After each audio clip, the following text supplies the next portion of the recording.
What is good, everybody, man? Welcome into the Bluebloods, man, official podcast of FCS Football Central Coach's Corner Official. edition. The official, man. Coach's Corner is always myself, my guy, Coach Fred, Alcorn State tight ends coach, assistant associate head coach over at Alcorn State, man. Coach, how we feeling tonight? Man, I'm good, baby. Rested up, been on the road, hit some spring practices, slowly but surely getting back into the field of recruiting. Uh, Feeling good, man. Ready to get into it. Oh, man, we got so much to hit on today. NFL draft this past weekend. We got 12 FCS players selected in the 2024 NFL draft, man. One more than we had last year. But zero HBCU guys selected this season. I think it's the second time in like the last 3 or 4 years now that Yep. that's happened. We're gonna talk about the discourse that's kind of been surrounding that topic and FCS as a whole, man. I've heard some very questionable. Uh, I'll call them questionable for right now, Coach. Assessments of the landscape of what FCS prospects, HBCU prospects are looking at moving forward. We're going to talk a little bit about the guys that got drafted. We're going to go into some UDFA contracts.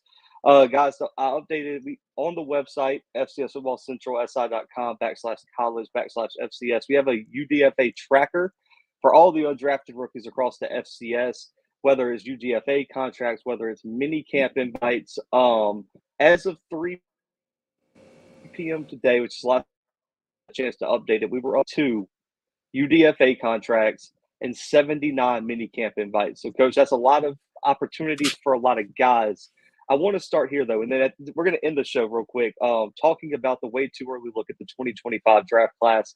We're not going to give y'all rankings or nothing. We're just going to have some guys that you should probably look out for from the FCS level. Now, I want to put a disclaimer real quick. Anybody we talk about could possibly enter the transfer portal as of tomorrow at midnight, Coach? And then 11:59. Yeah, because I'll just be honest, guys. There was a guy on my list who hit the portal today, so had to make some adjustments. Also, North Dakota State wide receiver Eli Green hit the portal today. That was a tough one for the Bison, man. I mean, that kid was going to be electric, preseason All-American.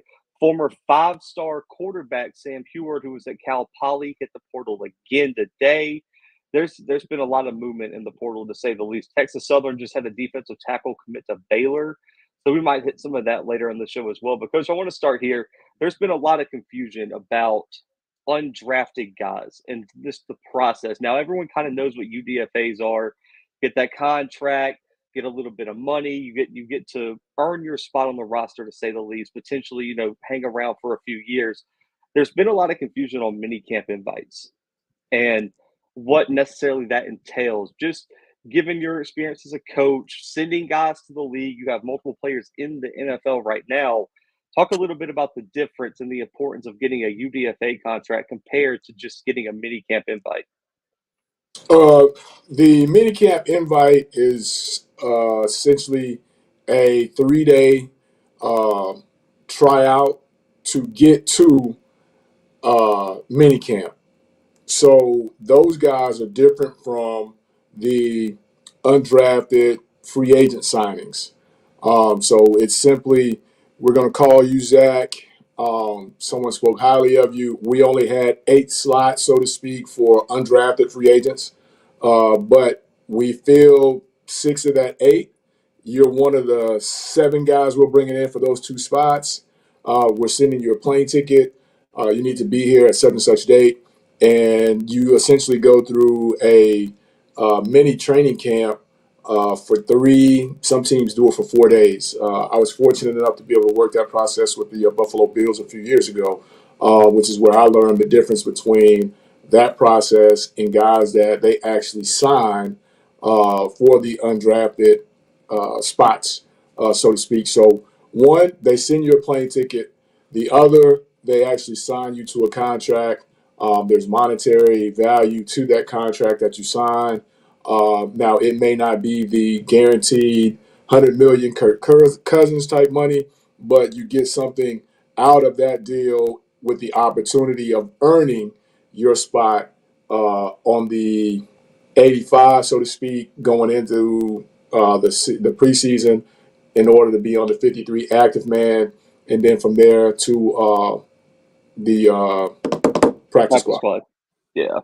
I mean, so I mean, pretty much. I mean, the main difference is you have a much better chance of making that final 85 potential practice squad active roster if you're a UDFA because the franchise has a lot more tied into you. Yes, they have money put into you, as to where the the invite, they're simply just sending you a ticket and saying, "Hey, come make the other part of it, and we'll take care of you from there. If you don't, hey, thank you for coming. Here's a bag full of gear. We'll talk to you later on." That kind of thing. So it's a business, and one is better than the other, but either gives you an opportunity to go out and showcase in front of others, and that's all you want is the opportunity. You know, a lot of people are going to be asking. I'm just thinking about questions for after the show. People might have in the comments and stuff.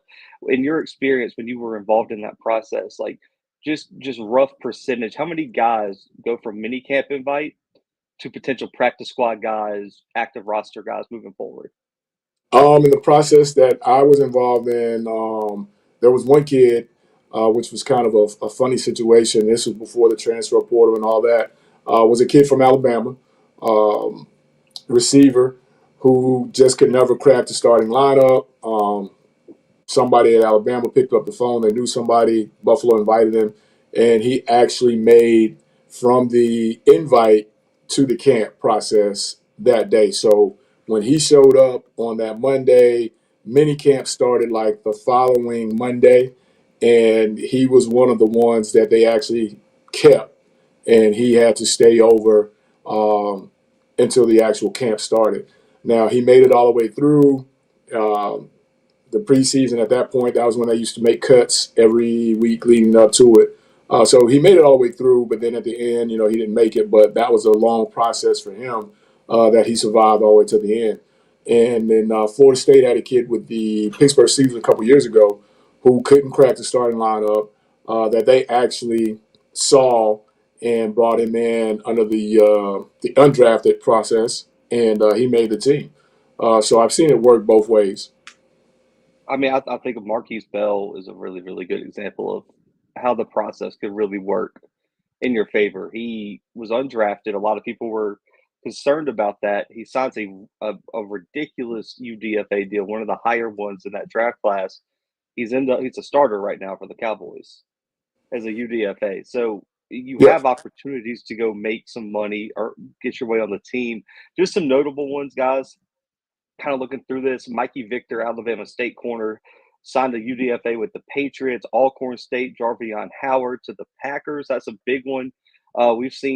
We saw, what was it, Emmanuel Wilson from Fort Valley went to the Packers as a UDFA and had a crazy preseason and had a really good shot to be on that team last year. I think a big one, Marcus Riley, FAMU wide receiver Jets, signed a ridiculous deal, like over 2 mil UDFA deal with the Jets, man. So shout out to his agent on that one. Sundiata Anderson, Seahawks, Jalen Coker to the Panthers on a pretty big deal.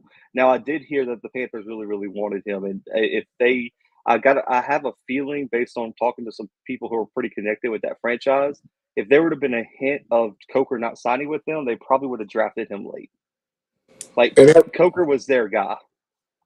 and I guess that's part of the show that we'll get into as well. Um, the talk with our league with guys not being drafted. That's a tough deal, no doubt about it.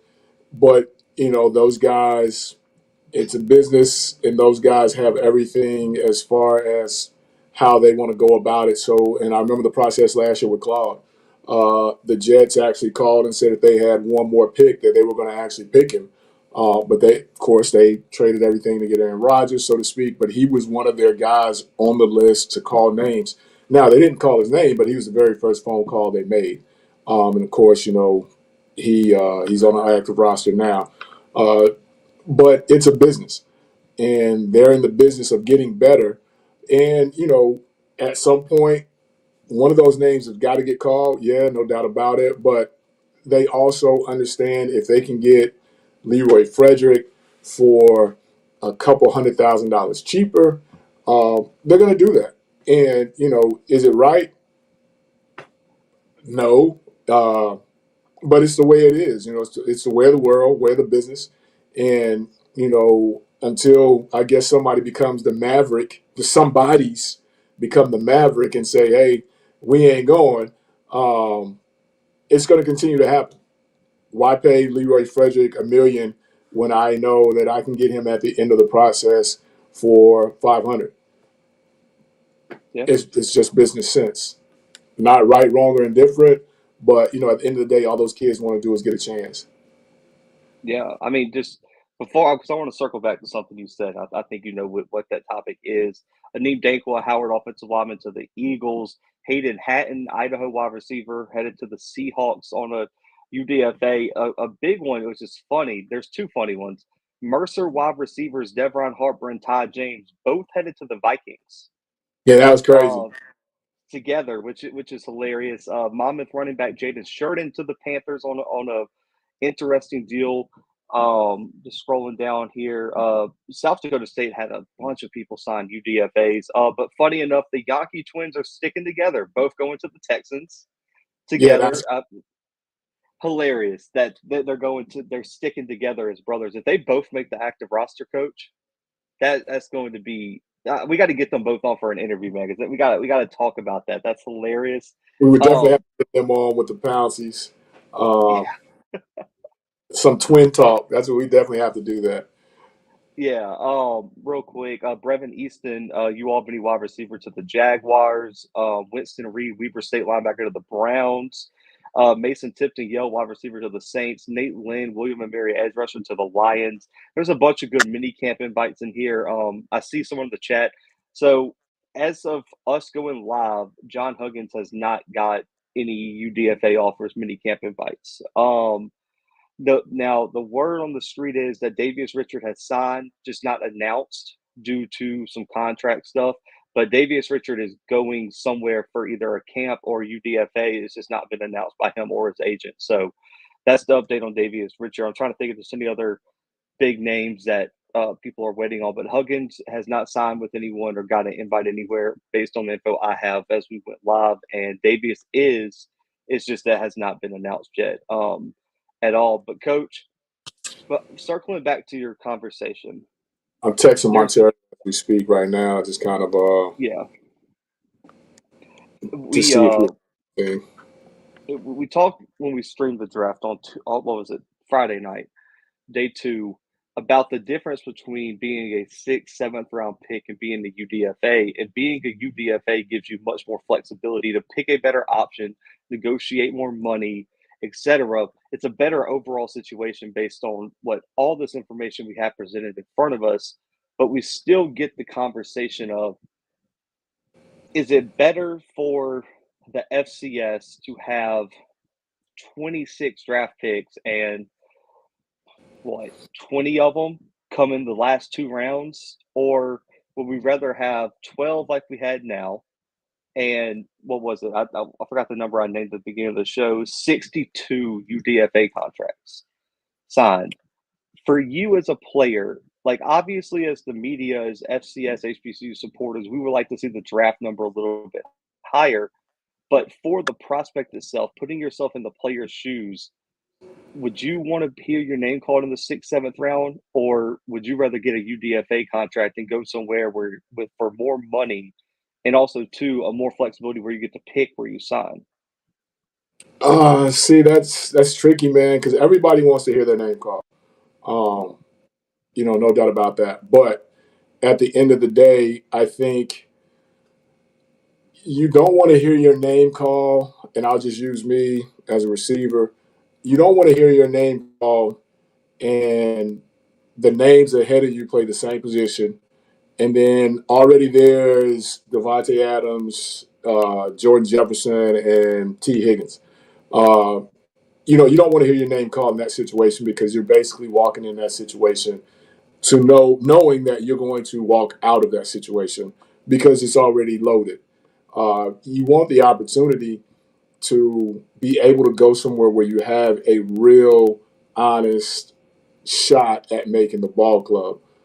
So uh, I think personally, it's better to be able to go and seek out those opportunities where your position is a little light with that organization, and then you be able to go in there and you have a real opportunity instead of walking into a situation where I was called 7th round next to the last pick. There's already 10 other receivers in there. 5 of the 10 are veterans on new contract deals. I mean, I already know going in the door that this is going to be a deal where I'm trying to showcase for other teams because this team is not going to be my team. I think all that being said, you want to be able to weigh out where you get an opportunity over being called in the 6th or the 7th round, in my opinion. Yeah, and I think it's just it's just kind of like a catch-22 when you come to like it's like all of us in this space want what's best for the players at the end of the day, and the more players that get drafted, the better it is for future players coming down the line. But it's also good for players who sign in advantageous situations and make the roster and make an impact. That's also good for the future prospect. And so it's The it's receiver from really FAM, I think his yeah. situation is perfect, a perfect example of what you're talking about. Name not call, but he walks into a situation of where he's in a need, and they paid him up front, so to speak.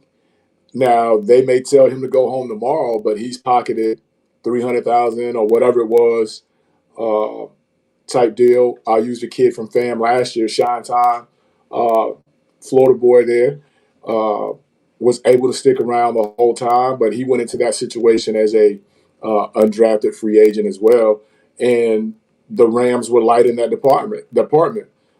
So he put himself into a great situation, made money on the front end as well, and I think that's the outweighing outlier, so to speak, in that you get an opportunity, uh, your people, your agent, whatever, gets an opportunity to find you the right space, right spot, and work a little money for you on the front end as well. And this comment, yes, Brock Purdy is the biggest outlier you could probably find I know that. ever with this conversation. Remember, I mean, he was never supposed to play because they gave no. away a lot to get who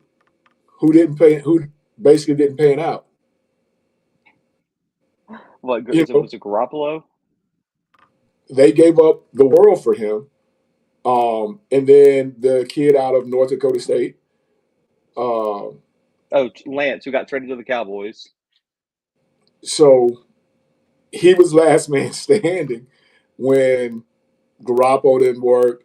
Trey gets hurt. Um, there was somebody in between, so he was the Yeah, there was last man another standing. body. Yeah, then he's the last man standing. Uh, he is definitely the poster child for just give me an opportunity and I'll make it work. Especially because you got to look at that team too. I mean, like how low? I mean, what Ayuk, Debo Samuel, not even arguably the best running back in the NFL, and Christian McCaffrey, Bosa, Armstead on the defensive line with Fred Warner at middle linebacker with a pretty good second. Like he was on the most loaded team in the NFL. George I mean Kittle. that. Yeah, George Kittle. I'd even mention him. I mean, there was so much talent in the 49ers roster. So yeah, Purdy is probably is a major outlier. I do agree with that because I mean I don't think there's many teams you could be. I mean, Chiefs loaded, the Dolphins maybe I guess you want the, but I mean I think the 49ers are a very very strong outlier, especially for a quarterback at that time in the playoffs getting thrust in late. That's just a crazy situation. You do get a Um, sign. You do get a signing bonus if yeah, you're undrafted, and that's part. Now it may not be a large signing bonus. It may be anywhere from 10 to whatever $100,000, but you do get a signing bonus. yeah. I'm trying to find here because I have Jalen. I want to say Jalen Coker's full contract was tweeted out if I'm not mistaken, and it um let's see, yeah he Jalen Coker got let me click on this. a $25,000 signing bonus and a 20 let's see, a like over $200,000 salary guarantee on his deal. So over 200,000 guaranteed on a UDFA deal for Jalen Coburn. So you also got to have a good agent. But I think, Coach, real quick, man, I do want to spotlight 12 FCS players picked. 2 in the third round. We were live for those. We kind of already broke them down. Kieran, offensive lineman from Yale, heads to Chicago. He said Caleb Williams called him the minute he was selected. I think he's going to compete for one of those tackle spots immediately for Chicago because they don't have a very good offensive line. Houston Caleb Christian Williams. edge. Jalix Hunt headed to the Eagles. Man, I love that pick. That kid's going to be a freak off the edge. I think he's going to be able to fit with how deep they are on the defensive line. He's just going to be asked to go get the quarterback, and I think that's a perfect way for him to grow as a player. With all his athletic traits, with his ability to get to the quarterback, I think he's going to be able to make an impact. One, I was surprised that he fell to the fourth, but I'm glad he got drafted in general. South Dakota State offensive lineman Mason McCormick. I thought he was one of the top offensive linemen of the draft, regardless of level, subdivision, man. I think he's going to compete well for the Steelers there. And then we get to the fifth round. I'll say this. Isaiah Davis to the Jets worries me a little bit because they selected a running back in the third round. They have a young running back already leading that room. Who's pretty good. Who's pretty good. It's going to be tough sledding, I think, for the Jets and Isaiah Davis. Now, I think he's good enough to find a way to work his way in there, but that wasn't the best situation for him to be drafted to. But I'm still happy, man, for Isaiah. Sixth round, you had Christian Boyd, Northern Iowa defensive lineman, going to the Saints. I like that pick. I thought he should have went earlier. I think they got a day 2 talent in the sixth round at number 199. Dylan Lobby, New Hampshire running back, going to the Raiders, coach at 208. Which I love, man. I think that offense needs playmakers, and Dylan Lobby can be a slot receiver, a running back, a kick returner, a punt returner. It can do it all. You got yourself a massive weapon for that offense. SEMO wide receiver Ryan Flournoy going to the Cowboys. Like that pick as well. I think their wide receiving core is not terrible, but they're getting up there in age. I was to say they're older. Yeah, they're older. They don't really have any promising young guys that I think are better necessarily than Flournoy. I think he's going to have a chance to make the roster there. Then your seventh round picks going to be competing for roster spots. South Dakota corner Miles Harden to the Browns. This was my biggest miss in scouting. It's the guy I'm about to call next. Texas A&M Commerce defensive tackle Levi Drake Rodriguez to the Vikings. Coach, I want to pause here because all the guys I've named so far were guys that we talked about on the show that I kind of, foresaw them getting their name called. But Levi Drake Rodriguez is a name that I heard buzz after the All-Star game circuit, but I didn't put much weight to it because I wasn't hearing it anywhere else. I was like, did he have a great, All-Star game circuit, but he didn't get to the combine? I didn't hear much about his pro day, anything. He had the production, and Timothy's here because look, me and Timothy had a conversation. Timothy wanted him on the All-American list, and I vetoed it. And I vetoed it for another guy, and I regret that. So I got to give Timothy. Timothy's up one on me with the All-American list. That was one of the guys we had a long talk about. His D tackle was tough, but Levi Drake Rodriguez has the production coach. I mean, he's got the size, and I think he's gonna. I think that was a really really underrated draft pick. That was a miss by me in terms of scouting. The other ones, Eastern Kentucky offensive lineman Josiah Erzum to the Saints, Holy Cross offensive lineman C.J. Hansen to the Chiefs. A deep offensive line room with some of the signings they have, but I think he could be a good rotational piece. A second tier guy there. And then Yale, South Carolina offensive lineman goes to the Broncos. Nick, I believe it's Gargilio, if I'm not mistaken, but that's a guy, coach, we talked about. FCS gets to claim him. Played 4 years at Yale, 1 year at South Carolina. He's an FCS guy, in my opinion. So we included him. He was one of the last picks of the draft at 256. So we got 12 former FCS players, 11 last year. Coach, a few stats for you. 0 FCS players were selected in the first 2 rounds of the NFL draft for the first time since 2009. And this is the second consecutive year where we have not had an FCS prospect selected in the first round. Thoughts on this? We've talked about it before. It's going to be tough, and it's going to have to come from one position. which is basically the quarterback position, unless a tackle just starts to grind it out and just has one of those years, like we talked about the kid from Alabama State a few years ago, where he gets an opportunity to go to like the Shrine Bowl, he gets a chance to go to the Senior Bowl, and he just runs rough shots over the big guys. It's going to come from those two positions, and this transfer portal era, I don't know if we're going to be able to hang on to those type of quarterbacks that would be able to make that jump in, say, the first round, say the second round. Linemen, it may be a little bit easier tackle wise.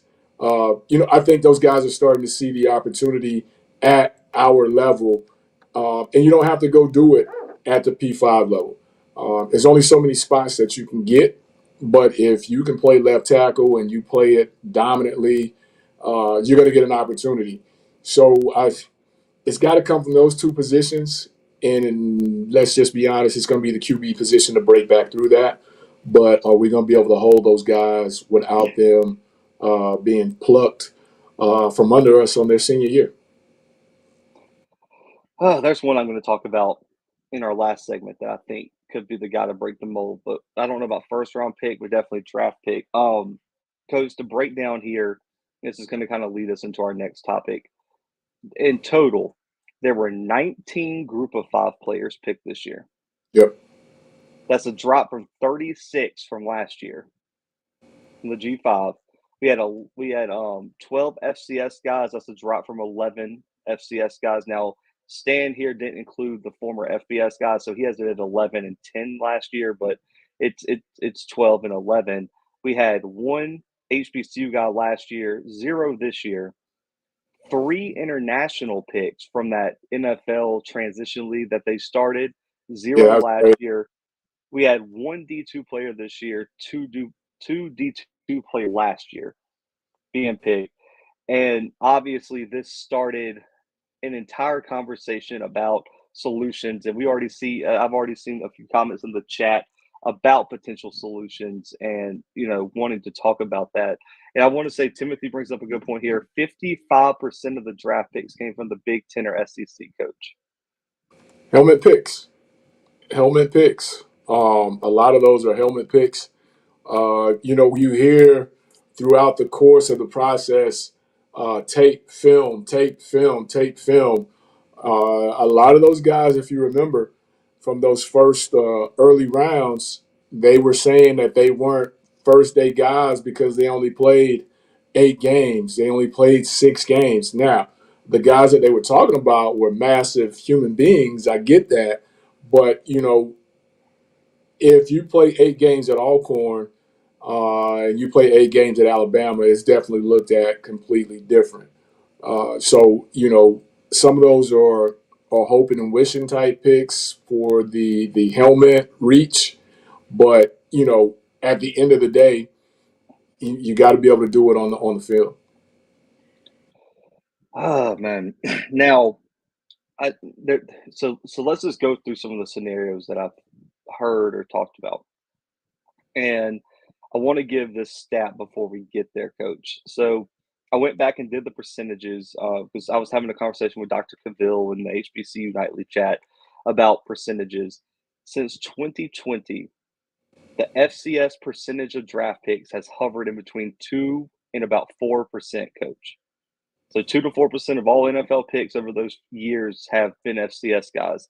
The one outlier, of course, was 2022 when 11% of the draft picks were FCS players. That's the year we had like 24 guys selected. But extending that to 2015, the 5 years before that, the percentage was still under 8%. So there's not like we were getting 20% of the draft picks and we had this steep drop off. It's just I think what we're seeing, coach, is I don't think it's. I want to make this argument. I don't think it's an FCS HBCU issue right now. I think the subdivision that's having the worst time with this transition is the group of 5.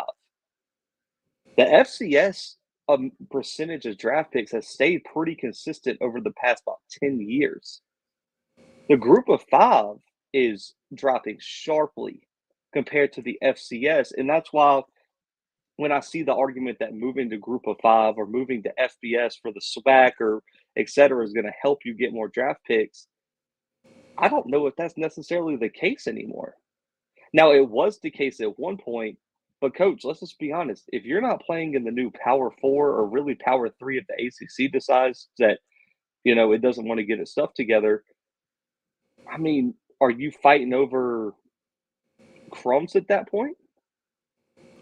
Oh, most definitely, because it's a trickle down, and we're seeing that. So Power Five graduates so many, or so many that don't pan out, they go Group of Five. Give me your best. Group of Five gets plucked. They come down FCS. Give me your best guys.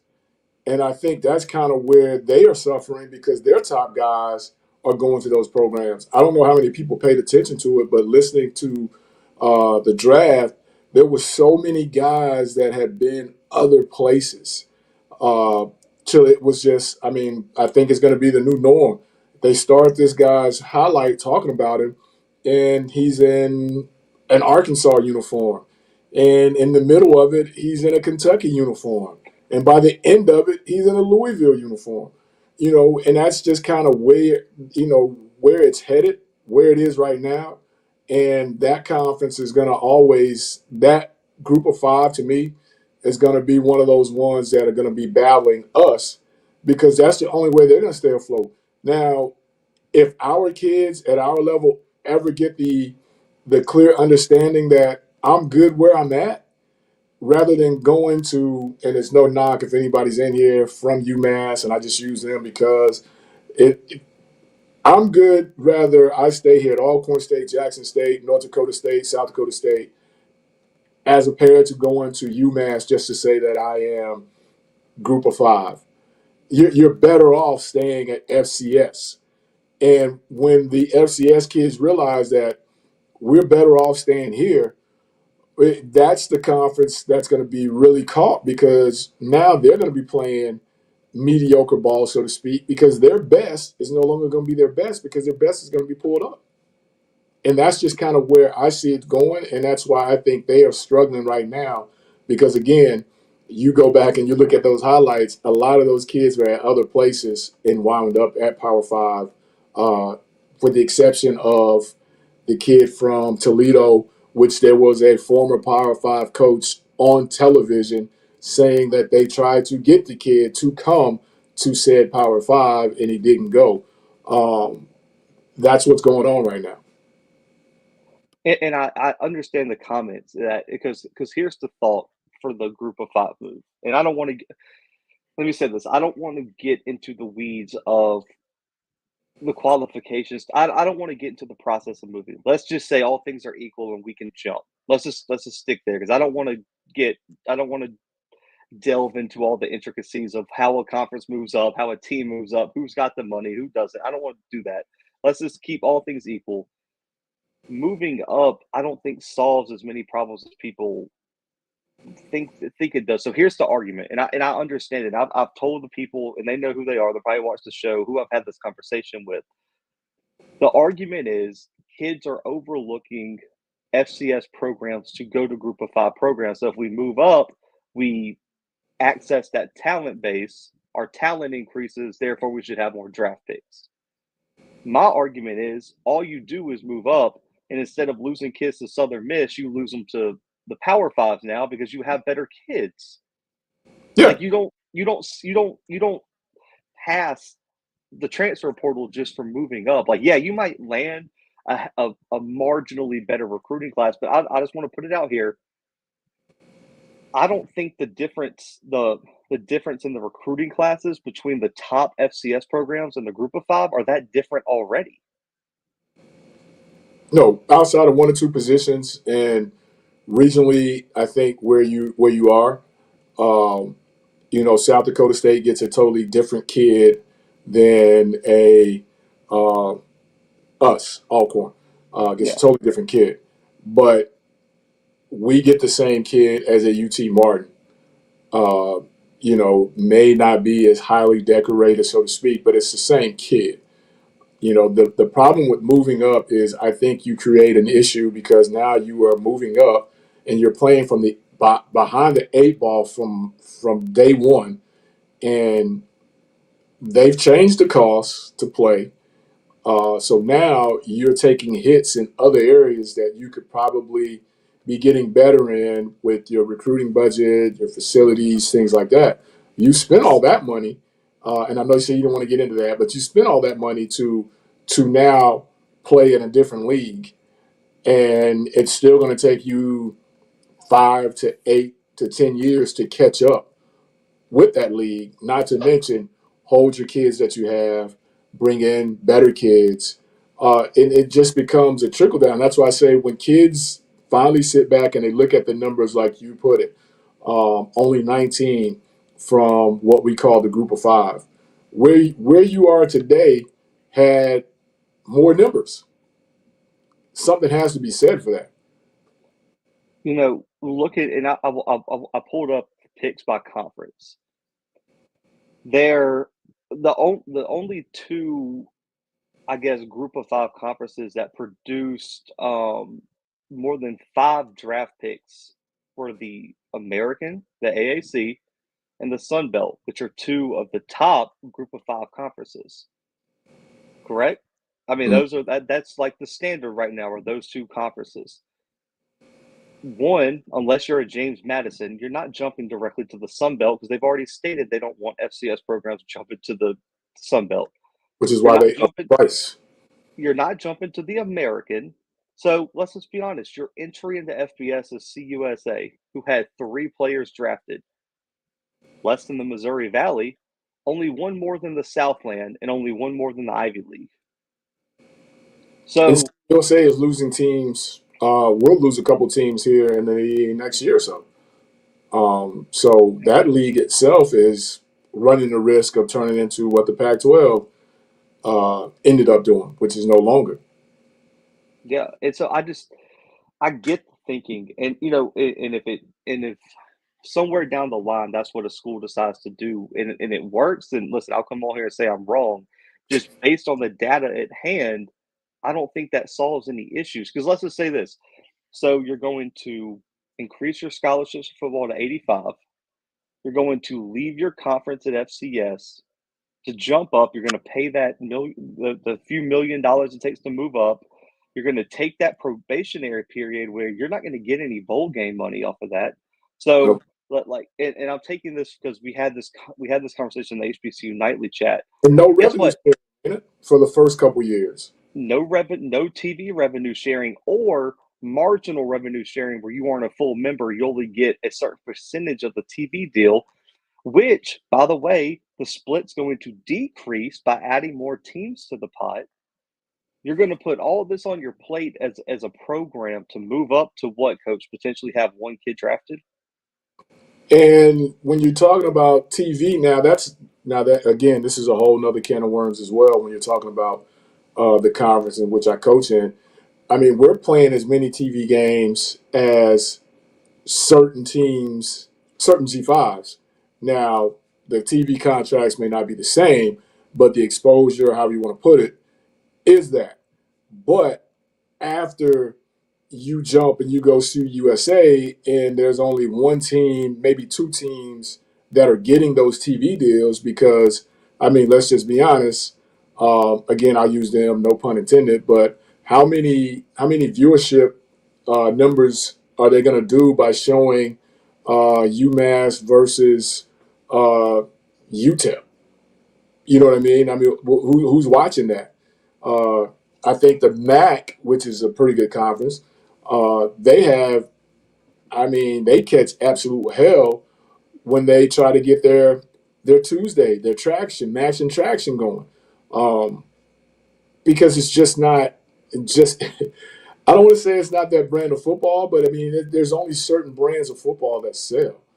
And right now, if you're in the FCS, I think you push that, you hammer that objective of getting those contracts, getting those TV type things, and you let the group of five fight it out. They've already upped the price. So there's no sense in you trying to raise $10 million just to join a conference.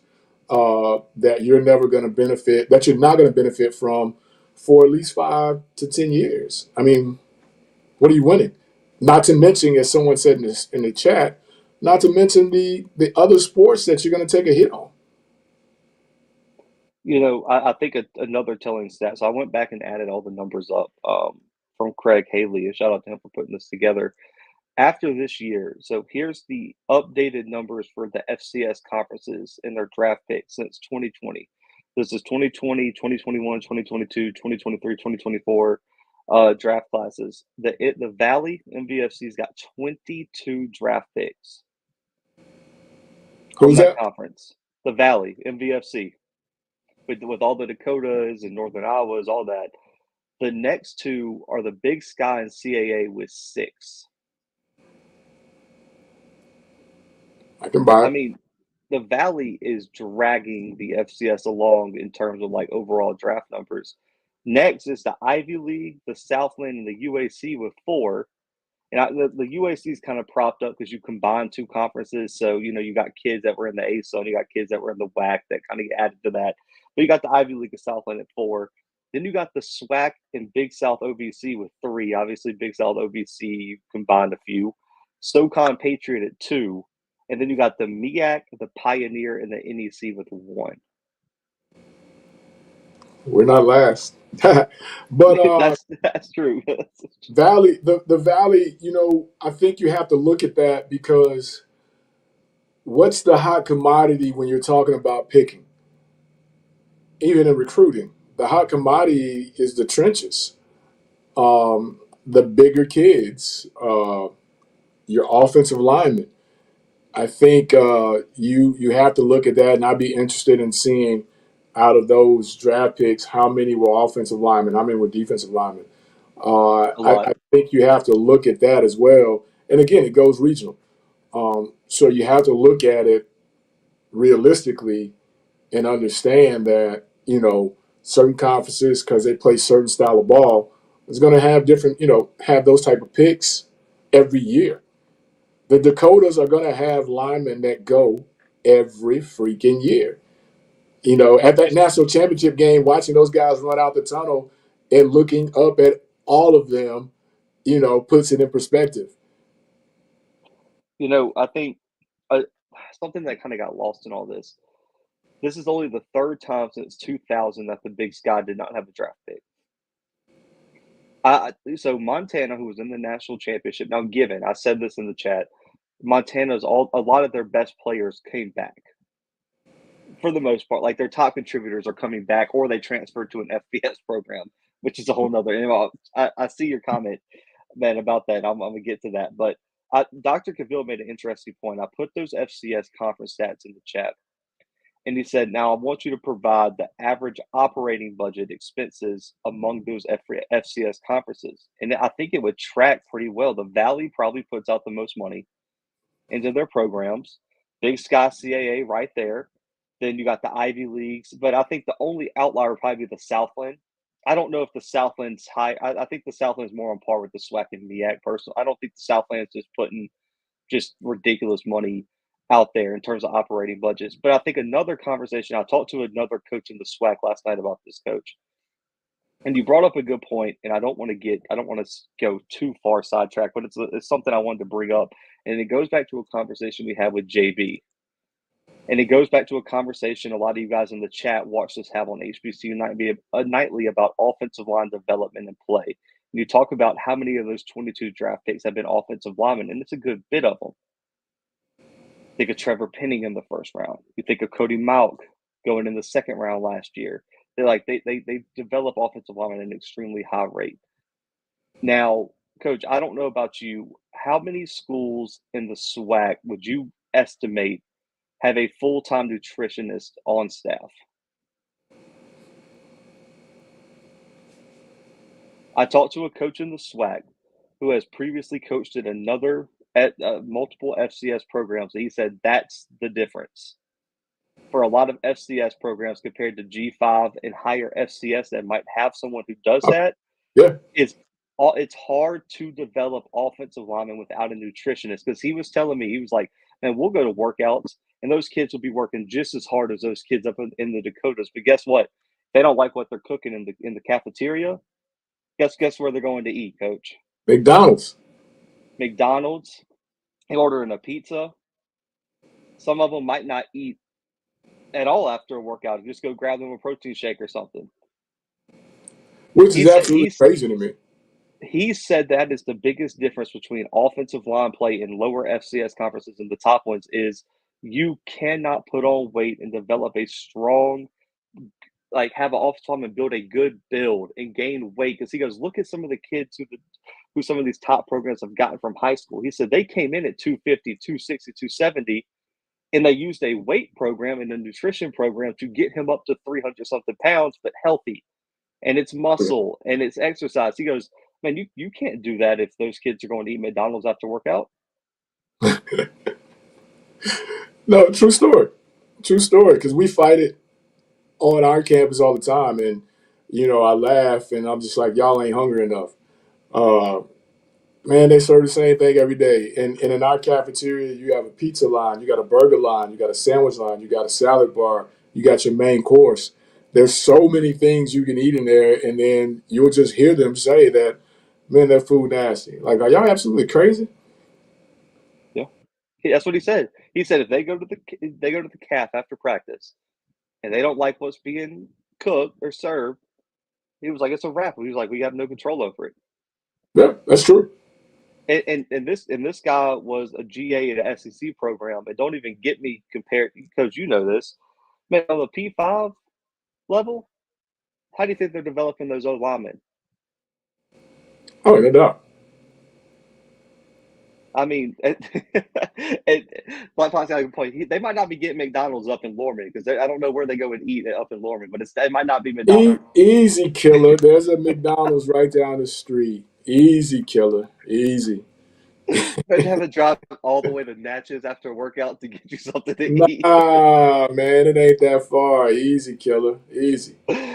Oh man, hey, the crazy part is Black Pilot went to Delta State, so like, that's also Why am I even addressing that? that's what Delta State got. Oh man, I'll crack it up. I think you would. Steve always brings up Delta State in the chat, but man, I'll crack it up. But I think that goes back to Dr. Cavill's point of operating budgets and um, how much money you put into your program, or how much money can you put into your program, Coach? And go you ahead. know, right now, we've started our nutrition deal where we're building it out, and we kicked it off this spring. With the protein shakes, the muscle milks. We're adding the fruit bar come this summer, and the snack deal. But if you don't add substance with that, I mean, you're basically spinning your wheels. So that part of the budget, which is what I'm talking about, now you're talking about you don't have that money anymore because you paid to go to CUSA or whatever, to where you could have put that within your program, stay where you're at, and build from within and be good. North Dakota State, uh, South Dakota State, I think that guy was on record at one point and said, why would we move up? Where are we going? So I think you got to have that mindset, but then within that mindset, you got to be ready to build to be right at the cusp of that. If you wanted to go, you could go, but you're not going anywhere. But we're the flagship of FCS programs. Yeah, I think I'll be honest. That probably brings a whole nother conversation about the rumored Group of Five playoff, but we'll say that for our next show because we got enough to talk about on this episode. Um, I think looking at and EA makes a really good point. The other thing is weight maintenance during the off season when those kids go home as well. He was talking about how a lot of the guys you got to start over when they get back to campus because they lose a bunch of weight. And I know I don't even think it's just offensive linemen. I think that's a positional thing too because I know some And no coaches doubt. who coach skill positions where the guys and especially coach. Correct me if I'm wrong. Guys who play multiple sports that might run track or something like that too. If you got a running back that runs track, he loses all that muscle weight that he put on during the season. Well, and we run the risk, like we said, when we let them go home for those 3 weeks or whatever. Even though they're saying the food in the calf is nasty, we know they have access to being able to have unlimited 3 meals a day. Uh, they can go to Pizza Hut with their meal card. They can go to Wow. They can go to Chick-fil-A, which we have on campus. They can go to those places, and we don't have to worry about it. Now, they may not be eating right, but they have access. But when the kid goes home to wherever, is he going to be able to eat his mom out of house and home three times a day, all day, um, for 3 weeks that he's home? Probably not. So now you're talking about a kid that left here weighing 315, and you're praying and hoping that he comes back in shape, and he doesn't come back 250 pounds. So that's one of those deals of where I think that's where the P5s and the top G5s win, because they're able to keep those kids there all year. They may go home for a week or so, but they're there on campus all year, and it's within their operational budget to be able to have those kids there. Uh, and at the FCS level, we just don't have that to be able to say we're going to have our kids June and July, not one or the other. No. And that's why I always love talking to Dr. Cavill, man, because he's got the business side and and just the institution side on lock, man, which is that as me and you being football guys, we might not have, that that that perspective coming from, because we think about football first at the end of the day, and he thinks about a lot of other stuff. I will say this, Coach. There's been a lot of discussion about wow, how do we fix it? How do we increase the number of not just FCS guys, but HBCU guys who get drafted each year? And Coach, I had a whole show last year. I don't think you were on it. I don't know if we were doing the live coaches corners at the time, but I talked about we got to get out of the mindset that everything has to be just like this binary thing or like the singular thing. Like if we focus on one singular thing, like that's going to increase the number of draft picks. Like if we just play more Power Five games, like that's going to be the only thing that helps us. It's like, man, I don't think people realize how many factors really get taken into account throughout the draft process for every player at every level, especially if you don't have the helmet sticker that they're already looking for. Like you have to have so many things fall into place for you. And coach, last year I talked about some people need those impressive performances against P5 or just FBS competition. You look at Jacoby Durant, you look at Titus Howard and what they did against Titus Howard winning up against Auburn. They showed all the highlights when he got drafted of his performance against Auburn. Jacoby Durant putting up 2 interceptions against Clemson in that final year of his career. You also, I think, elite special teams or willingness to play special teams too is a huge, huge thing, especially as a late round guy. If you can create value on special teams, your chances of getting a roster spot, I mean, skyrocket exponentially. I think you also too, coach, we got to have a serious conversation. Accolades matter, especially at this level. Now, a kid from Georgia who might not be all conference, yeah, they'll take a chance on him because he was in Georgia playing against elite talent, coach. It's hard to be all SEC. They don't look at FCS the same. Got to have the accolades behind your name at some point. It's If got you to be didn't think on. all whack as a receiver, um, what are we really talking about, so to speak? I, You know, I'm looking here. I mean, Kieran, Ivy League. Well, I think he was the FCS Offensive Lineman of the Year a year ago. All like multi-time All Ivy League. Jalix Hunt, Southland Conference Defensive Player of the Year, All American. Mason McCormick, 4-time All American coach, FCS Offensive Lineman of the Year. Isaiah Davis, multi-time All American, co-MVFC Offensive Player of the Year. Christian Boyd was an All American. Dylan Lobby was an All American. Ryan Flournoy was an All American, 2-time All Conference. Miles Harden was an All American.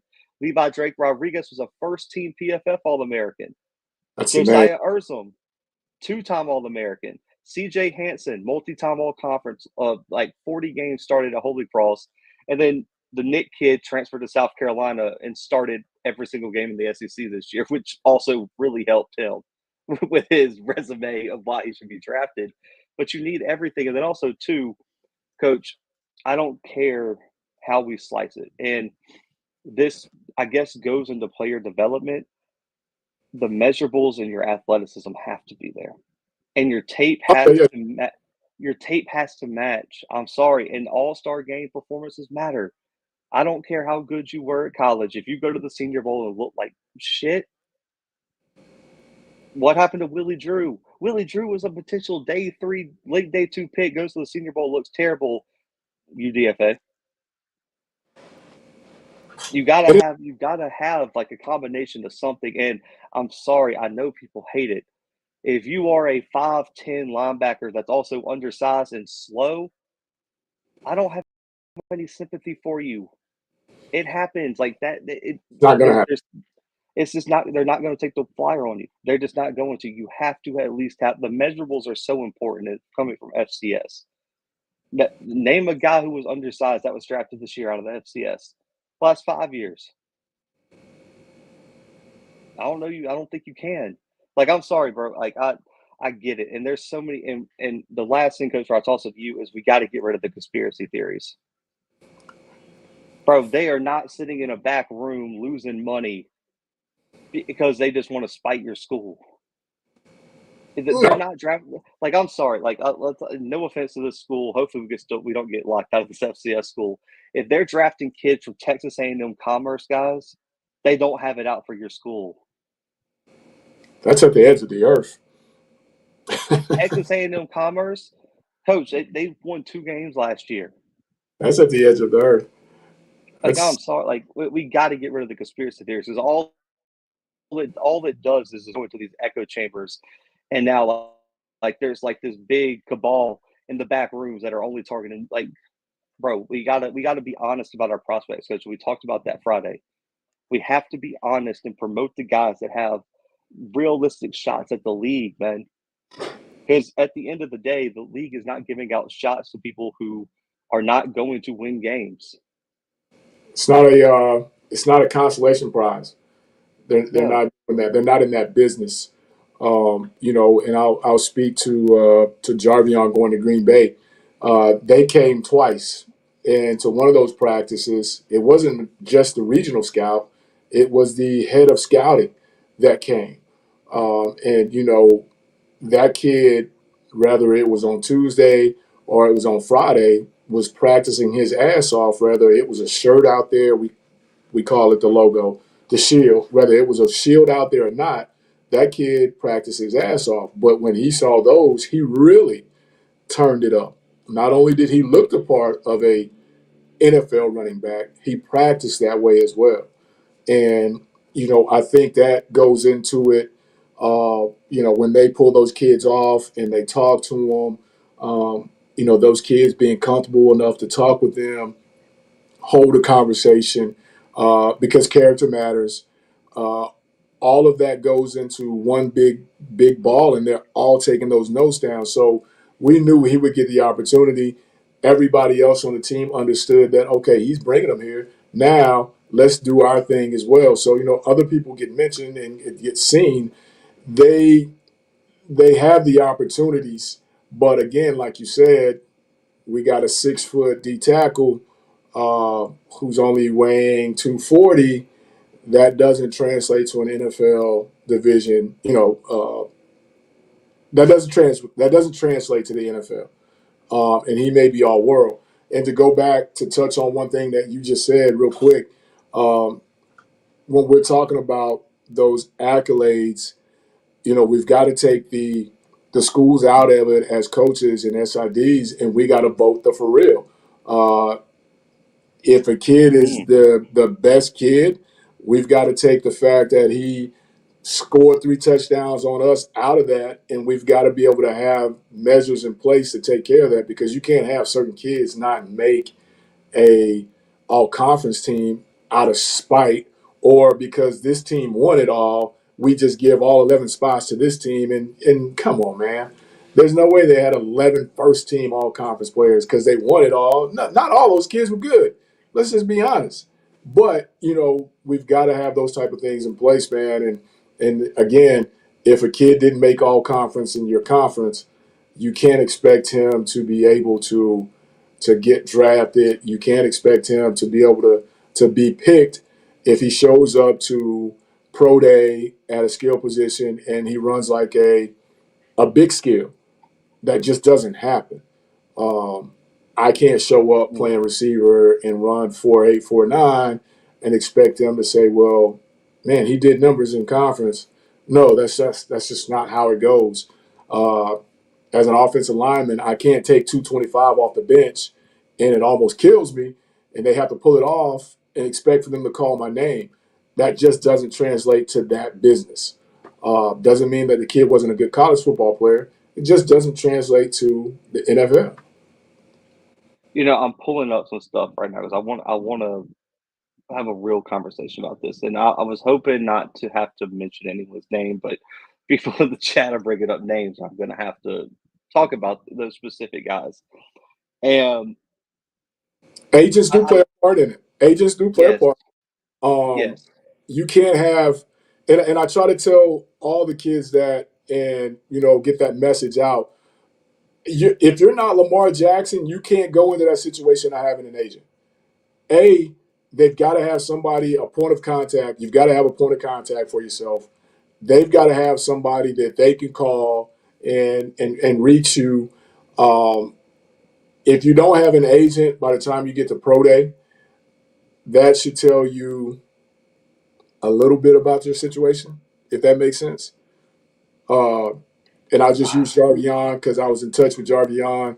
Jarvion had several agents reaching out to him. If you're getting down the home stretch of your senior year and you don't have agents reaching out to you, that's going to be tough. I mean, we're going to get an agent on here. That's what we're going to do because I think there's a lot of misconceptions. I talked to some agents at the All Star games I was at this year. There's already a list, guys. The NFL already knows who the top prospects next year are, and the year hasn't even played. If you're not getting contacted by an agent right now, might need to look in the mirror, figure out what you need to work on because agents have access to the coach. You know this. There's agents calling players right now, and there's agents setting up boards of players they want to contact because they're on NFL radars right now. Yep. And I think, and this isn't because I think it devolves into like, oh, it's just an FCS issue. Oh, it's just an HBCU issue. Oh, it's just a this issue. And it's not that because I want to name a player who has yet to sign a UDFA right now, coach. He didn't get drafted. He's not even getting the UDFA right now or a mini camp invite. The Big Sky Defensive Player of the Year, Alex Governor. Governor. Consensus first team All American for Montana, who helped lead that team to a national title. Nothing right now. Nothing's been announced on him. That's the like some of the names that like in that. Listen, I don't know. I don't know if we want to delve into this, but a little bit undersized. Had a crazy senior year, but he's really not an NFL prototype that you want on the interior. Mm-hmm. But coach, let's just be honest. A good college player doesn't always make you a good NFL prospect. There are people who would be like, man, well, he played on Montana, won the Big Sky Defensive Player of the Year. Coach, why would Levi Drake Rodriguez be a better prospect? Better measurables, better athleticism, similar production, just played on a less relevant team. And then I hear people all the time just go on and on about like, well, this guy did this and this. It was like, did you look into their pro day stats? Did you look into their actual production? Did you look into their accolades? How do they fit NFL defenses, coach? Because let me ask you this: like, let's go back. What was it? 3 years ago, there was a quarterback drafted, Chris Duncan out of South Dakota State, selected in the 7th round. He's on the Chiefs right now. Just got a ring. I think he's a third string quarterback. Would you, coach, if you were building a team, would you have rather had Chris Duncan or would have you went and got Eric Berry at Eastern Washington? Probably Eric Berry. Eric Berry isn't even playing professional football right now, I don't think. Right. But Chris Duncan's on the NFL roster. Eric Berry is by far the better college player than Chris Duncan, but Chris Duncan was a better NFL prospect. It's all about timing, and it's all about being in the right place. Right place, right I'm time. and I see it in the chat. And Right place, right time, th- but you got to have what it takes to be placed in the right place at the right time. I Have you just said, don't want to call I just don't want to call this guy out because I do think he should be on a PFA. Let me put that out there. This guy should be signed somewhere right now because that's where I had him projected. I had this guy graded as a preferred priority free agent, undrafted. John Huggins should be signed right now as a UDFA or at least have 2 camp invites. I agree. That's crazy he didn't.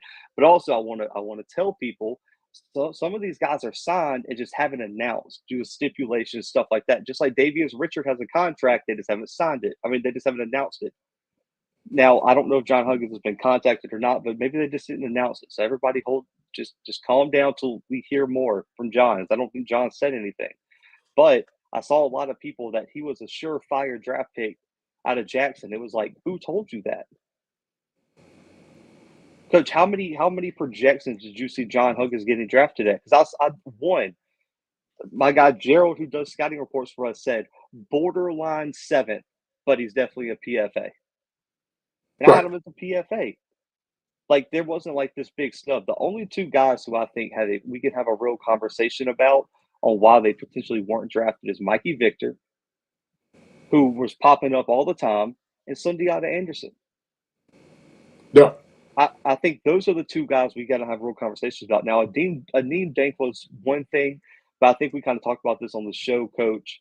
Okay, so Eric Berrier is in Winnipeg right now, Coach. Oh, good deal. Yeah. So I would just say this. The thing I heard about Mikey was his 40. Was potentially the holdup. Like I think it was in the 4.6 range. I can see that. With I'll say this: if you and I said this on Friday, and I stand by it. And I think Scotty had a good point because he used Keon Coleman as the example. If you took the sticker off of Mikey's helmet at 6'3", over 200 pounds, and he runs a 4.6, I still think he's picked up late. Oh yeah, 6'3", long arms, at least 4'6". I, I, I still think he's there. So we can have that's a conversation we need to have. Sundiata, all the measurables, production, all that kind of stuff, the accolades, they both were early. They were both quick signed as PFAs, but those are the only two people I have projected drafted. And again, it goes back to what we talked about Friday. The people in the media and the scouts, and man, that's why, man, I really support what Gerald is doing because what we should be doing is stand on the table for the correct FCS prospects.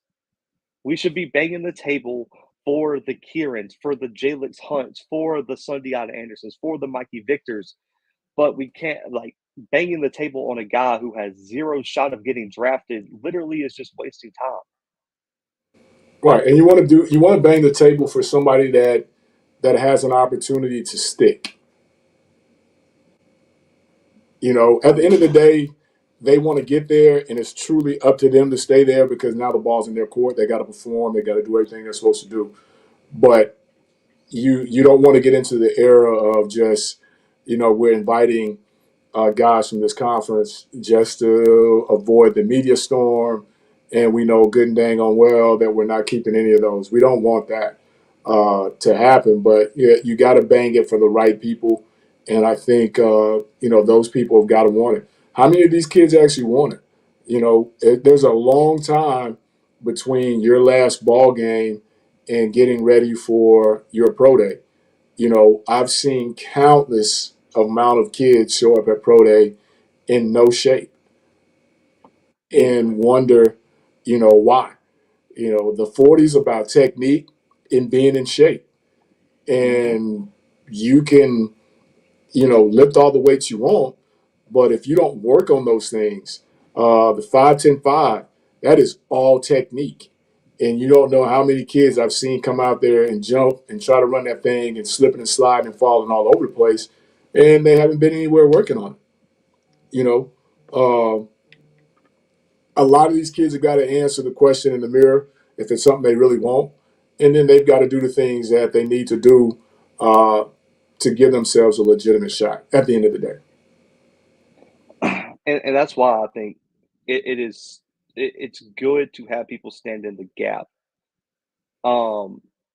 Gerald and Josh and Scotty and you and myself and Sam, like the people who really have people who we can like address this with, and Emery Hunt, man, Emery's so crucial to what we're like trying to do at this level, where we're at all-star games, man. Like I talking to different scouts, and when you're talking to them, and you tell them where you're from, because I had a scout with the Vikings at the Senior Bowl, man. My first day there, man, we were just standing up there, we were sitting next to each other in the stands. It's like, hey man, who you writing for? Who you here for? I told him FCS Football Central. We had an hour conversation about FCS prospects. Bro, who I don't know if it ever played a part, but I'm hoping he went back, watched some film of Isaiah Davis or Ryan Flournoy or Jarvion Howard or anyone else I mentioned in the conversation. That's But I mean, important. You got to but stand it there. I mean, let's just be honest now, and we've said it before. They are going to take less heat for Yep. missing on an Ole Miss, Mississippi State kid than they are going to take heat on missing an Alcorn or a Jackson State kid. Uh, Yep. and I just use those because they're all in-state schools. Uh, Mikey Victor at Alabama, yeah, he probably does get drafted. Mikey Victor at Alabama State, if we have enough picks, we can double back and get him at the end. If not, we know that is the first call we're making, and we still get him. We still get our prospect. Mm. Um, I think it just has to be, and it goes in cycles. The wave is going to come back. It's not like these kids aren't getting any opportunities. Um, would it be nice to hear your university called on that day? Ain't no doubt about it. But at the end of the day, as long as you have people going there, and someone in the chat said something about it, you're right. They all come to campus. They all have their notebooks. They all call. They all email, constantly talking to them. But at the end of the day, those guys are the guys that pull the trigger. Um, it's not like high school recruiting where they used to ban certain colleges from coming to campus because they did a kid wrong. Now you can't go to their campus no more. We can't shut them guys out. We just have to continue to try to push our product and make our product the best that we possibly can at the FCS level and go from there. And hopefully one of those guys break through. After Jarvion went and ran that 4.4, there was guys that called me back personally and were saying, I think he's going to get his name called. Well, he didn't get his name called, but 5 minutes after the draft was over, he got a phone call. So it still worked out in a young man's favor. Maybe not as the way he planned it, but Verse, we talked about him before. Now he don't go first round. The only way he goes first round at UAlbany is if he has 30 sacks, and then he goes to the Senior Bowl and has another 5. We understand that. And I think it's just one of those deals where now uh, you got to have more kids like the kids from Toledo. Uh, you got to have more kids that David understand, Walker. that understand it legitimately.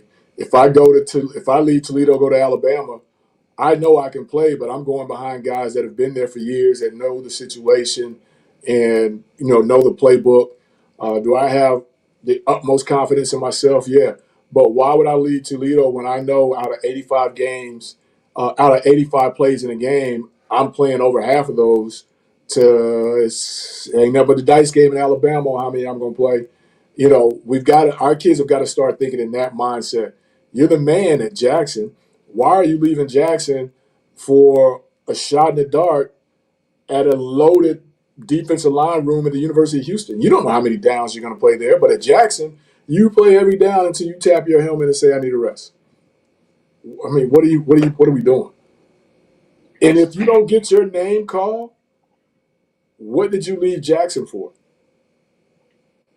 Yeah. If Verse doesn't get his name called in the first round, leaving Albany, going to Florida State, what did he leave Albany for? Essentially, he's going to get the same thing. So, I mean, Mm. it's got to make sense. But, don't get me on that soapbox. Oh, I got the same soapbox because, oh man, yeah. Okay, so I wanted to end with one thing before we moved on, but I guess we'll go this route too. Man, it's their second, possibly third time going through the recruiting process. It's just, I think kids have to, or prospects. I'm going to say players instead of kids. Guys have to, um, they got to get the right circle of people around them, and I think that's a major issue that I've seen. Is it's always the people on the exterior pushing for the next step, and the next step is not the best move for their career because coach, if I made a list of the FCS all conference, the FCS all Americans that have went and set themselves on the bench at an average group of 5 or a lower power 5 school, the list would be endless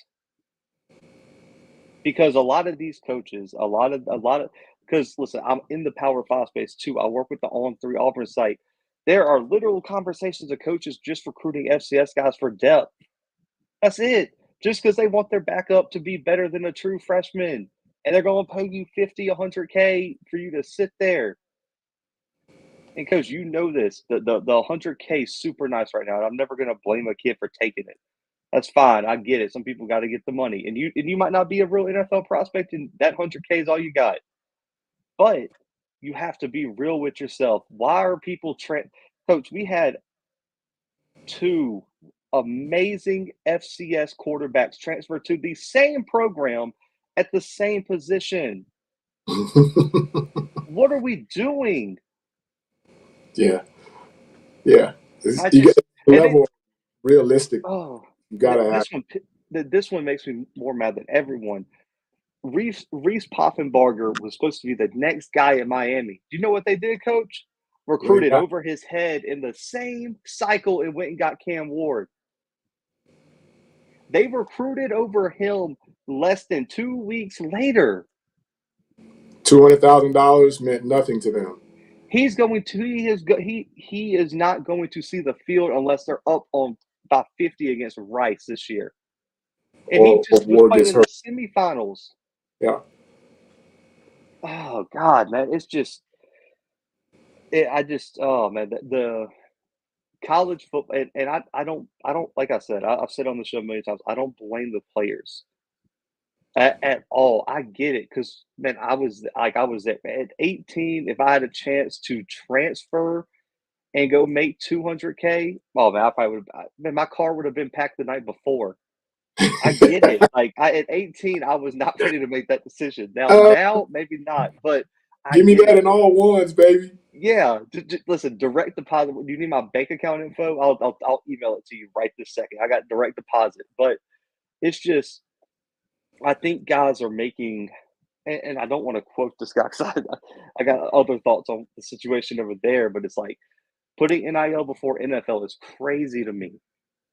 Well, it goes back to what you said, and again, we could drag this on for hours, but at the end of the day, um, you've got to have some type of uh, education on it because I don't think guys really understand. Uh, you're in the last year of your college career. You've got 6 months, and somebody offers you $50,000 in December. Whatever payments, whether they give it to you all at once or they break it down, 5,000 here, 5,000 there. A lot of those deals end December 31st, and you left a place where you were making $1,000 or you were eating at the local restaurant for free or whatever, but you were playing, you were putting your tape together. Now, okay, yeah, you got 50K for 6 months, and all you got is practice film. And the NFL is no different from us in that situation. Is like, okay, we get guys in the portal sending us stuff all the time from these schools, but they don't have. It's all practice film. It's all 1-on-ones. It's all 7-on-7s. Like, where's the game film? Well, this, and this. And now it's up to us to decide what the evaluation process is.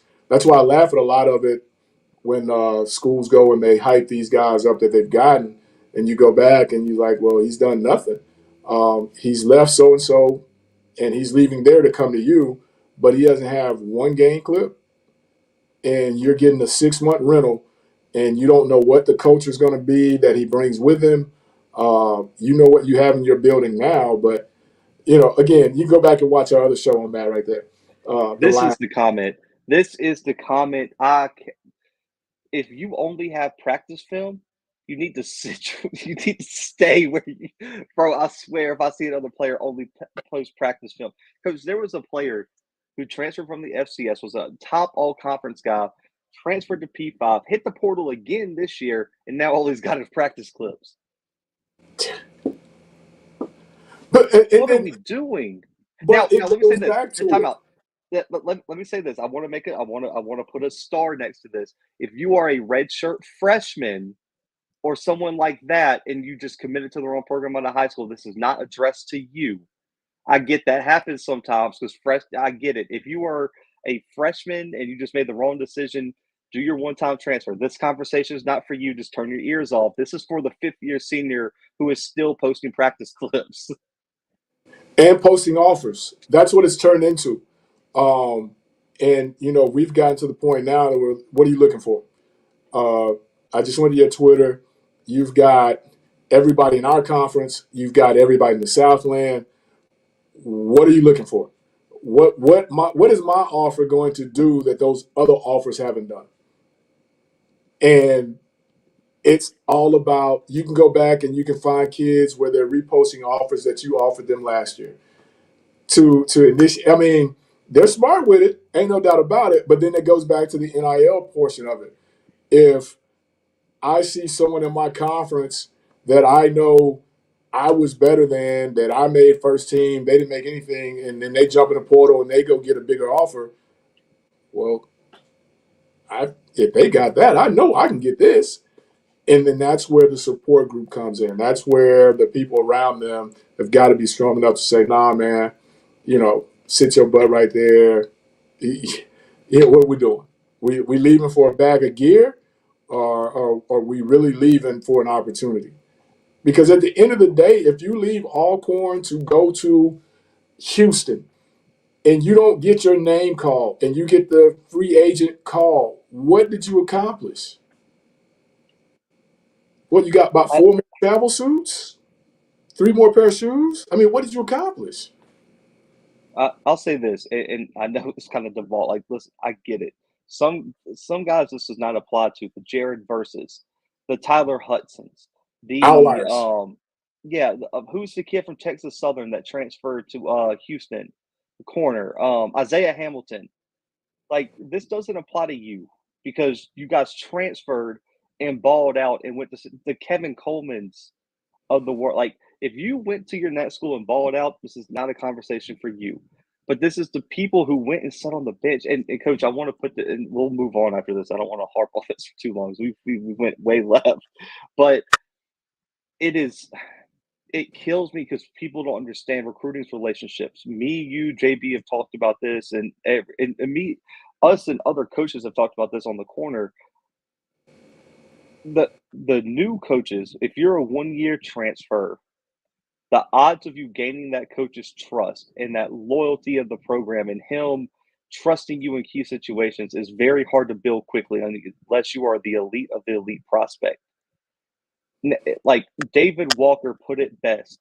Are you going to put the fate in your hands of coaches who took the chance on you 3 years ago and have helped develop you into the All American player you are and are going to put you in situations to go make a name for yourself? Or are you going to go put your fate in a guy who's known you for less than 6 months, who has players on the roster that he personally recruited and has better relationships with? I'm just going to leave it there. I think it's a simple answer, but we're just going to leave that there, Coach. We went way left. But at the end of the day, Hold on. I want I got to swing back left one more go time. ahead. Go ahead. And then we can move on. I know we said we weren't going to be on this long, but I need people in the chat to understand as well that there is very, very good coaching going on in the at the FCS level. there's very good coaching going on at the FCS HBCU conferences. Very good coaching going on. Probably better coaching going on at some of your P5s and the whole nine. We work extremely hard, and I need people to understand. We work extremely hard um, for whatever reason, whether you want to put it on funding, whatever. We don't have a whole department that sits and watches other teams, other conferences, all conference teams. We don't have that. We don't have that department. We got two GAs, one on the offensive side, one on the defensive side. We have a position coach that is the recruiting coordinator. He puts all that together. We have a position coach that handles something else. So when we are out on this recruiting road, we are working extremely hard. I mean, harder than your P5s. And I'll say that. I would love to see Nick Saban in my sector without having to show up with that A on his chest, and see what he gets. Because at the end of the day, you at the FCS level, you face the situation of walking into a coach's office and that coach be all attentive until Kirby Smart walks in, and now it's something completely different. It ain't about the X's and O's. If I had 22 of the top 22 from every position, I'd go out there and smoke cigars because I'm just better. I give them a simple plan and they go. Just better.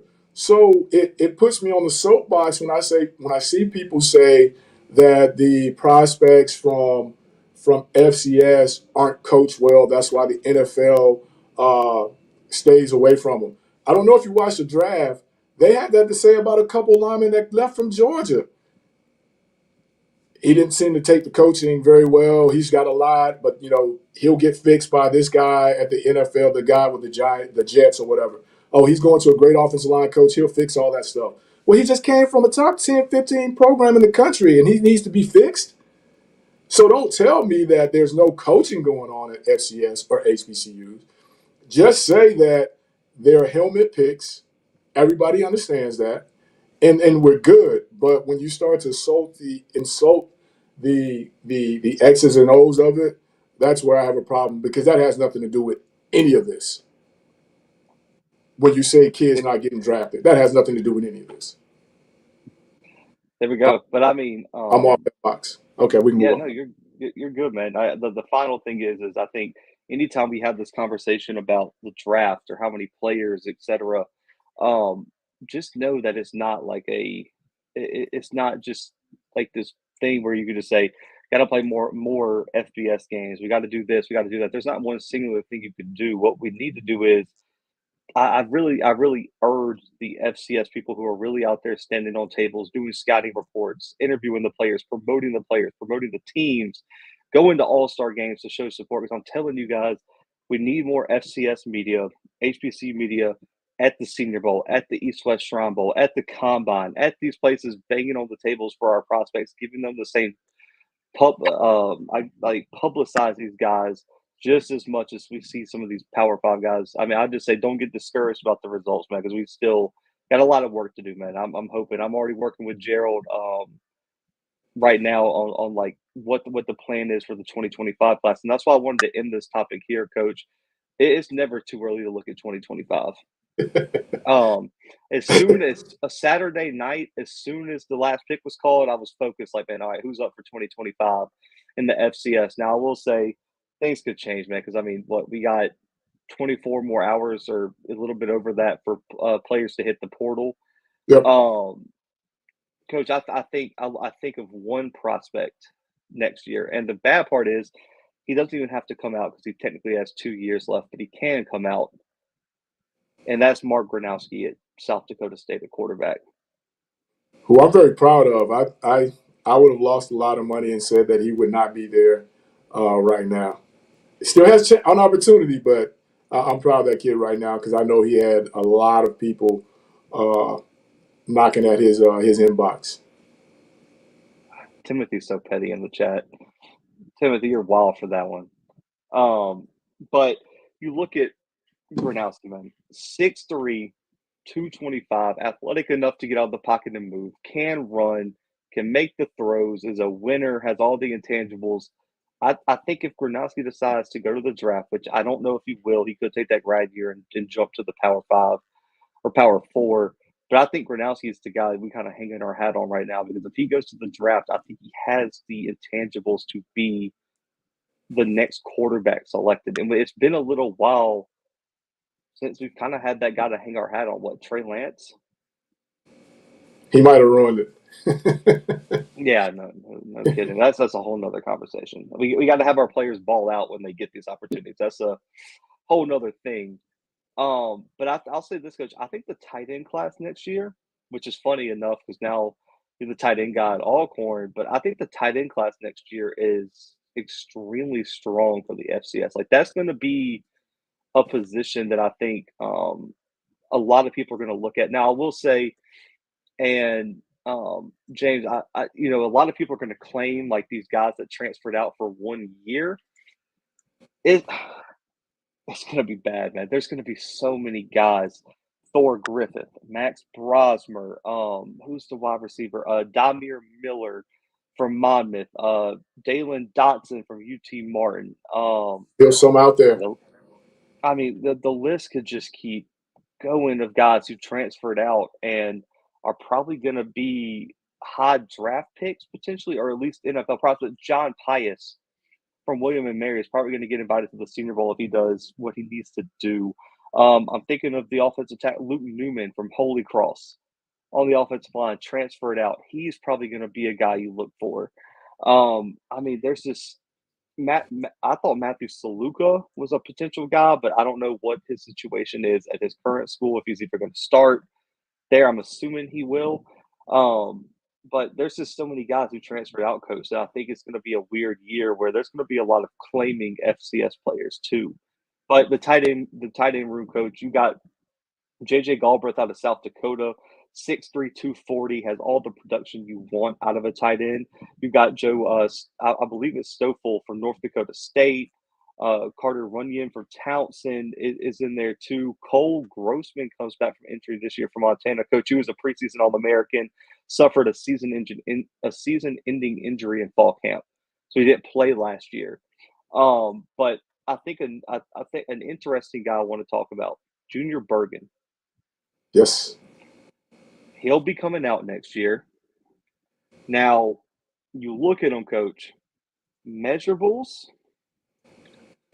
I don't know if he's there, which makes me worry. We just talked about everything he needs.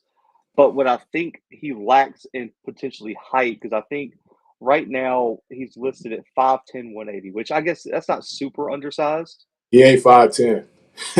Yeah, I'm just saying that's what. But no, on Montana's site he's listed 5'11". I'm on the Draft Scout site, which has a lot of the junior day measurements. Right. They got him at 5'10", 180. We'll see what he comes in. But man, his coach, he's a Bolden guy, like Isaiah Bolden, where his special teams is so elite. Yep. That if he goes out there and shows that he took a step forward as a receiver and he runs well, because we've seen this speed in person.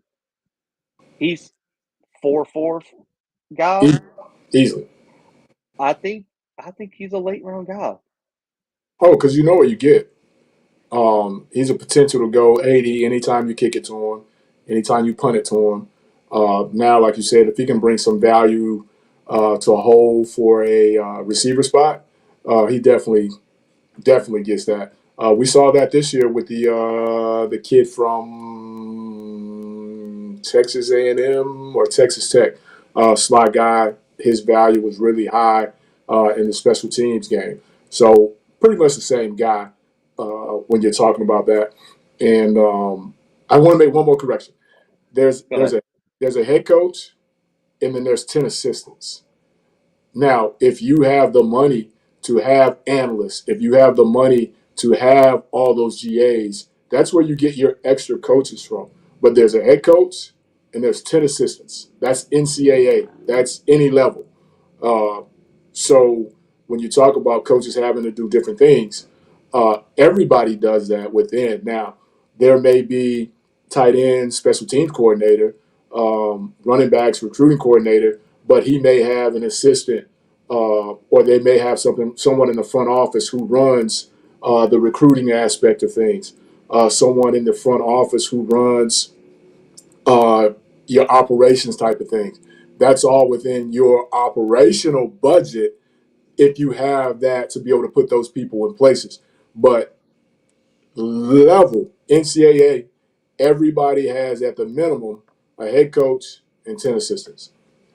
Yeah, because there's NCAA monitors how many on-field coaches you guys have. That's why y'all saw Maurice Harris leave Jackson. They're one an all-field role available at Auburn, so now he's the director of recruiting. So that they find roles off the field for a lot of these guys. Another name, and listen, Coach, this is a guy I'm going to stand on the table for from now until next year. David Walker from Central Arkansas. You've been preaching that one, and when you preach Uh, names, it's usually pretty good. that, that is the guy that I will bang the table for. I think another interesting one now. I want to see him put on a little weight. I think I was the only person to give him. I think our publication was the only person to give him All American honors. Elijah Ponder from Cal Poly. I would like to see him get closer to 260. He's sitting kind of like 245 ish right now. He can put on a little bit of weight, man. He can cause some major issues off the end. Elijah Williams, Morgan State is another one. Man, that kid's just a freak. And I got to talk to Anto Sewell at the HBC Legacy Bowl, raved about Elijah Williams, man. I think also too Eric Hunter at linebacker for Morgan. I mean, Yes, that kid's got the measurables, the athleticism.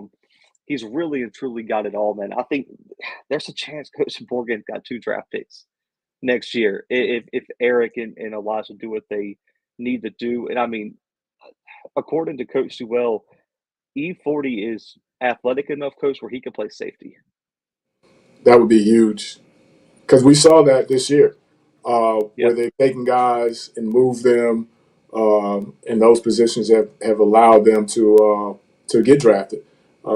They play one position in college, and then they list when they go into pro day situations. They list themselves as something else. That could be really big for them. yeah, that's another name. Like also Cole Wisniewski from North Dakota State. Man, it's 6'3" as a safety. He led the FCS in interceptions last year. I think he's a guy who's going to slide into a lot of conversations. Now, Tamarian Wilson at Central Arkansas is another name that I have pretty high on my list right now. Coach, I really like his game. And then also to Gus Miller at South Dakota State Center, who were the only publication to give him FCS All American honors last year, and he was the best center in the FCS, and it was not even close. 6'2", almost 300 pounds. I think that kid's going to have a pretty good shot. And there's a name I want to talk about because it was brought up earlier, and I meant to bring it up in our earlier conversation about great college players, not good NFL prospects. It kills me to say it, but I think Terrell Allen's going to have another ridiculous year for Tennessee State. I don't Measurables, know if he's go- I don't know if he's going to get a shot. measurables, but he'll turn into. Um, we were talking about the other day the kid for Valley that's over in the CFL. So he'll have an opportunity, just if he wants to take that opportunity or not. But it just goes measurables. When they show up and they see that he's a 6'1" type kid, um, you've got to be really explosive for that. Really explosive. Dwight Freeney, uh, my man from Pittsburgh type explosive. James Harrison, Yeah, I different, just not different, but different. I just don't know if his height's going to be such an issue, Coach. I mean, I know he's listed at 6 foot. No, he's my height. That's the tallest 6 foot I think I might have ever seen. Well, that's like when you say Junior Bergen is 5'10". I'm like, nah. Nah. Yeah, I don't know. I mean, so Timothy asked about the best tackle prospect. I'm assuming that's offensive. Oh God, I mean, I got a list kind of put together. I think I don't know if I have a consensus. I still got a lot more film to watch. I'll be honest. I'm not going to bang on the table for anybody at the tackle class until I see this year. I think Penning at Northern Iowa. Yes, the brother of Trevor Penny, who's at the Saints right now, former first-round pick. His brother's coming out of Northern Iowa this year, has that He's rated size as high well. PFF, if I'm not mistaken. I think he's pretty top 5 in the PFF. PFF Who grade. is? Penny. I think he had Yeah, I want to say for returning guys yeah. potentially. I will say a guy. So his teammate just got drafted, Josiah. I think Peyton Collins from Eastern Kentucky. I don't know if he transferred. I'm pretty sure he's back, but I want to say Peyton Collins. I think he's a little. He does have the same height. I want to say, but I think overall he's a better overall lineman than Josiah was. I'll give you one that I really like based on his film. I haven't talked to anyone to see how good of a prospect he is, and that's Charles Grant at William and Mary. Um, I really, really like Charles Grant at William and Mary. He's a multiple time All American for our publication.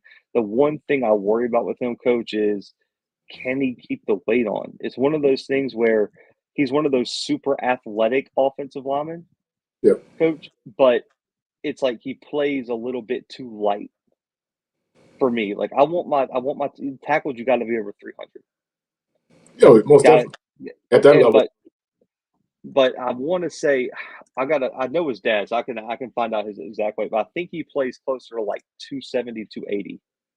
It's gonna be tough at that next level. Yeah, but now what I think could happen is he he's about 6'4", 6'5". I think you can move him inside to guard and potentially get away. But I still need him to put on. If you can get him to about 6'4", 300, move him to guard. I think Be he's got good. the athleticism to play guard. He's going to have a big season though. But that's just my bias is coming in with him. Another name, he doesn't play tackle, Timothy. I'm just giving you all a bunch of names to go research, and hopefully people listening will. Um, Evan Bernstein for South Dakota State too. I think now Gus, obviously at center at 6'2", 300. Bernstein has the size. 6'3", 6'4", 300 plus pounds. Coach was the starter all last year at guard opposite of Mason McCormick. I think he has a chance. Um, Also, like Jason Williams from Youngstown State, as well as Okay. another name I'll throw in as an honorable mention. And I don't remember if he's coming back or not, but if Jackson Slater for Sac State didn't transfer, he's another name I would look for at offensive tackle. But yeah, so those are some of the guys I'm looking for next year. The The problem two with at us is that we've got to wait till the dust settles because we don't know who's going to be the late entry into the portal. Because now most of the spring games, if not all of them, have wrapped up. So now everybody's going through that exit meeting start of the summer. So there's going to be some positions that they're going to look at and be like, we got to get some guys in here. So it's one of those deals where we have to wait and see and hold on. Timothy, excuse me, Timothy. I think you're talking about Nick. Is it like Nick Taste or Tice? I want to say it's Nick something. He's the guard over there at South Carolina State. Yes. Okay. So Slater's back as of right now. Let me just fingers crossed. Got a wood desk. I'm gonna knock on some wood over here. Jackson Slater is back. But coach, man, let's wrap this thing up, man. We are at hour 45, man. This one went a long, but I think we had a lot of good points, man. I think a lot of people are going to enjoy hearing the breakdown on the replay. Razzle, But exactly, man. We always do it big on this show, man. Any last words, man? Anything you want to leave the people with? man, stay tuned. The window is closing. It's going to be some explosions going on here in a minute, man. So hold on, man, and hopefully we at FCS we survive and can move on. Again, hit that like, subscribe, share, tell a friend to tell a friend. We're only gonna get bigger and better, man. Yeah, man. Shout out for everyone who tuned in. I saw my guy James in there, Timothy, Timothy. Russell, Timona, everyone that jumped in the chat, man. Appreciate all of you guys, man. Shout out to everyone on Twitter, man. Big crowd on Twitter again, man. So shout out to all of you guys. And hang on real quick. Okay, coach. Now, real quick to celebrate. Um, we hit over 7,000 subscribers during the show. Whoa, we get close, baby. Thank Hey, y'all appreciate all you guys, and man. Listen, everybody that what? was on draft coverage, man. Thank you, Yep. guys. That was different. I was fighting Yeah, for my man. life at the end, man, but we made it. Hey man, I got to change the bottle now. Hashtag road to 8K now. Man, appreciate all y'all, man, who support, who tune into every show, man. Read all the content on the website. Follow us on social media. Say what's up when we travel, man. I definitely appreciate you guys, man. This has been a long journey, man. I think oh God, this like fifth straight season of this now. It's like, man, we really, really rolling with this thing, man. But we got a lot of off-season content playing, coaches interviews on the coaches corner, firing up player interviews for next season. I just wanted to wait till the portal closed so I didn't interview no one who dipped the next day like I had last year. I had to delete a whole interview. So that's why y'all haven't seen a lot of player interviews. Man, we got to wait till all the rosters are locked up. Media day will be the next big thing, man. Late July be the next big event we'll be traveling to, man. But stay tuned. We got plenty of all-season content coming y'all's way. Appreciate y'all for 7K. Are the best, man. Thank you. Someone said safe travel. Thank you. Coach, myself for the Blue Bloods, man. FCS Football Central. We out for right now.